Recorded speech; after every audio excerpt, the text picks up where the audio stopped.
నీ ఒక 9 సంవత్సరాలు రాష్ట్రానికి మంత్రిగా పనిచేసిన వ్యక్తివి. ఇప్పుడు ప్రస్తుతం సిరిసిల్లకు ఎమ్మెల్యేగా పనిచేస్తున్న వ్యక్తివి. ఒక ముఖ్యమంత్రికి కొడుకుగా ఉన్న వ్యక్తివి, మాజీ ముఖ్యమంత్రికి. సో అవన్నీ మర్చిపోయి ఒక పిచ్చి కుక్కలాగా అధికారుల మీద విమర్శలు చేస్తూ ఉన్నావు. ముఖ్యంగా ఏదో పగటి కలలు అంటా ఉన్నావు. మీరేదో మళ్ళా మీరందరు పేర్లు రాసుకుంటారు భయ్ అని ఎవరికో చెప్తా ఉన్నావు పక్కన ఉన్నోనికి. ఎవరు రాసుకుంటాడు? ఎవరు రాసుకునేటోడు కూడా లేడు.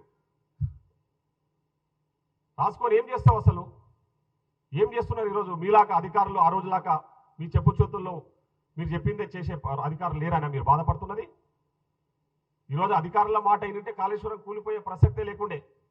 అధికారుల మాటలని వాళ్ళు చెప్పిన సలహాలు సూచనలు పాటించుంటే అంత పెద్ద ప్రాజెక్టు, అంత ప్రజాధనం దుర్వినియోగంగా కాకపోతుండే. రాసి పెట్టుకోమని చెప్తా ఉన్నాం. 3 ఏళ్ల తర్వాత మేమే వస్తాం, వచ్చినాక మీ అంతు చూస్తామని ఏదో ఉద్దరగా పాల్గొడతా ఉన్నాం.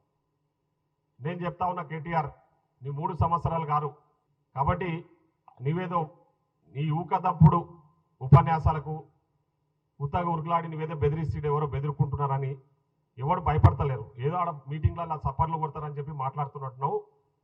దానివల్ల ఉపయోగం ఏం లేదు.